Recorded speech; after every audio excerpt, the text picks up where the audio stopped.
This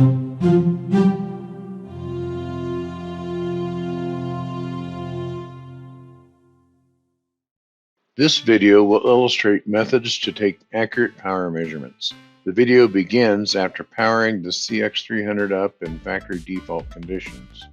First, it is important to ensure that the power meter user calibration has been performed.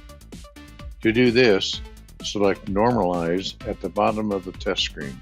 Choose Full to calibrate over the entire frequency range of the CX300 and select the Start button. This normalization procedure will calibrate the in-band power meter to achieve the most accurate power measurements.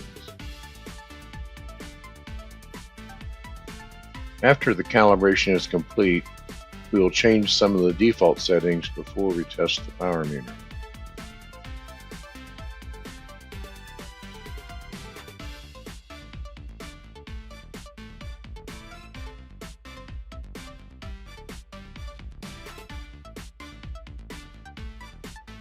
By default, the CX300 input and output ports are not routed to the duplex port, so we will change that first.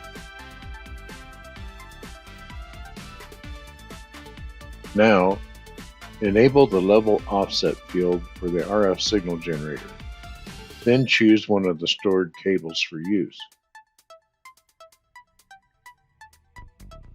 Now, do the same thing for the RF receiver.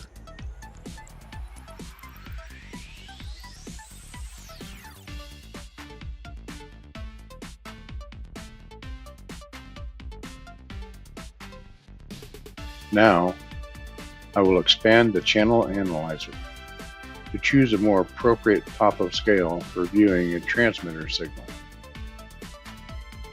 The CX300 offers an in-band power meter, so the receiver must be set to the transmitter frequency in order to measure power. Using a pre-configured frequency list can make this an easy task if you work with the same frequencies commonly. I will now key the transmitter and change my power meter units from dBm to watts. This radio is expected to transmit at 2.6 watts in the 700 MHz band.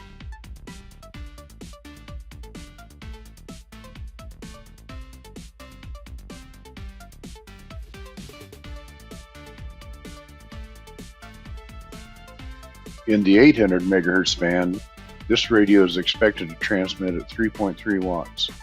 The cable compensation automatically corrects the power meter for the cable loss at each frequency.